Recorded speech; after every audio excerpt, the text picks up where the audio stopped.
Hey there everybody, this is Chris Corrigan from Houndsong Games. We're going to do one more quick 5-10 minute tutorial for brush making, and I will talk about what we're using brushes like this for at the end of the video.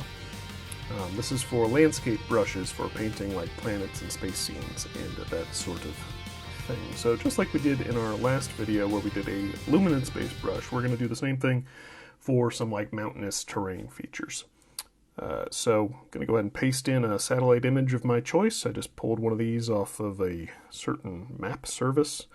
I'm not sure if I can name them on YouTube or not. I don't know. I'm not going to worry about it.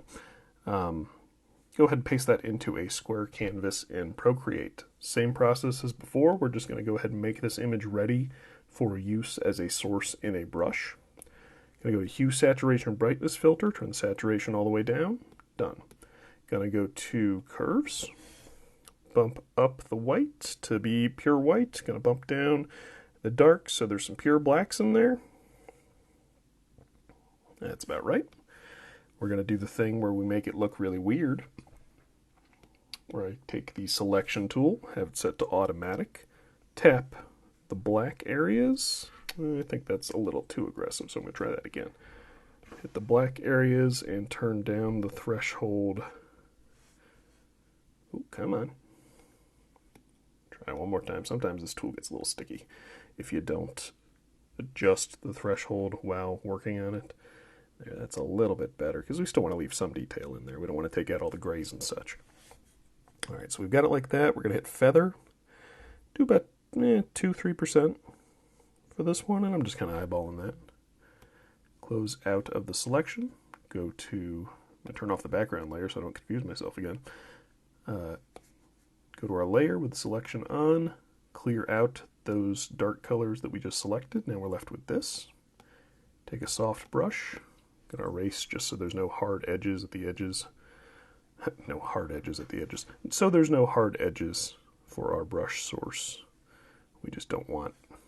I've made brushes with hard square edges before that work perfectly fine, but we don't want it for this.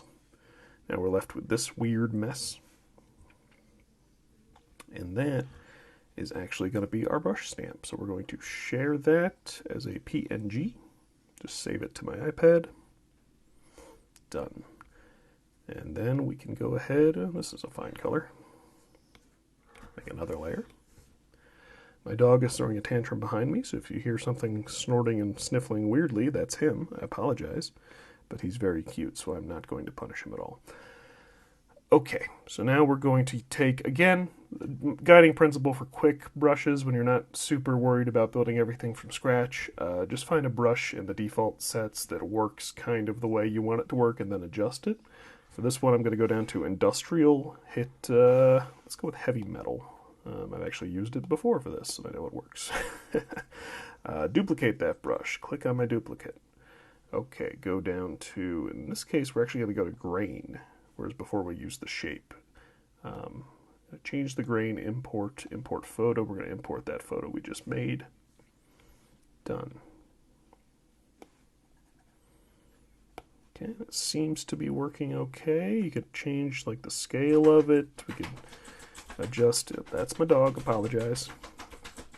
He'll be silent for 10 hours straight, and the second I start recording or talking on the phone, he gets up and starts jumping around like a crazy man. But I love them. Okay. Alright, so we can make some minor adjustments there. You can always go back and redo adjustments, change. Stabilization is a new thing they just added in the last update. We're actually not going to worry about that for this one. But now we have this fun kind of mountain terrain brush.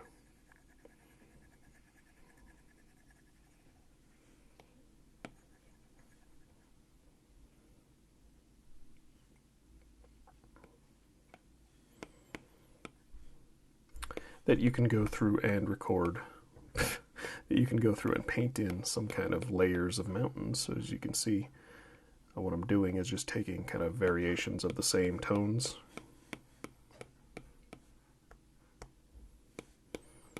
And if I angle the canvas at different angles, you know. Anyway, you can kind of see by combining this brush with some of, let's say, the existing texture brushes. You can really quickly make kind of some cool, interesting landscapes or textures that you can use in your artwork. I'm literally just taking the wasteland brush and throwing in some random stuff under there. But this is the general technique we use to make all sorts of fun maps and things. You know, if I throw some shading on this and turn this into a mountain range, or I can use this as a texture to drop onto like a planetoid, is what we use a lot of these for doing kind of from orbit or bird's eye scenes. And yeah, no, it's just a really quick and easy way to get some cool brushes and some prominent like satellite features into your artwork. So I hope you find that useful, or I hope even more so that it sparks some creativity on your end and leads you to some interesting new things that I don't even know how to do. So that'd be kind of neat. As always, we are very thankful for our supporters on Patreon. We have a full planet brush set that was made in more than 5 minutes. This is kind of the crash course version. That is now available on our Ko-fi, whatever, and available to all of our patrons. It is $1 on Ko-fi if you just come. I always call it Ko-fi. I think they want me to say coffee, but it's spelled K-O-F-I. It's very annoying. But it is available for $1 or pay what you want. We appreciate all tips. That goes to covering the cost of our project, which is Sea of Cinders. We are making a science fiction sourcebook for Dungeons & Dragons 5th edition.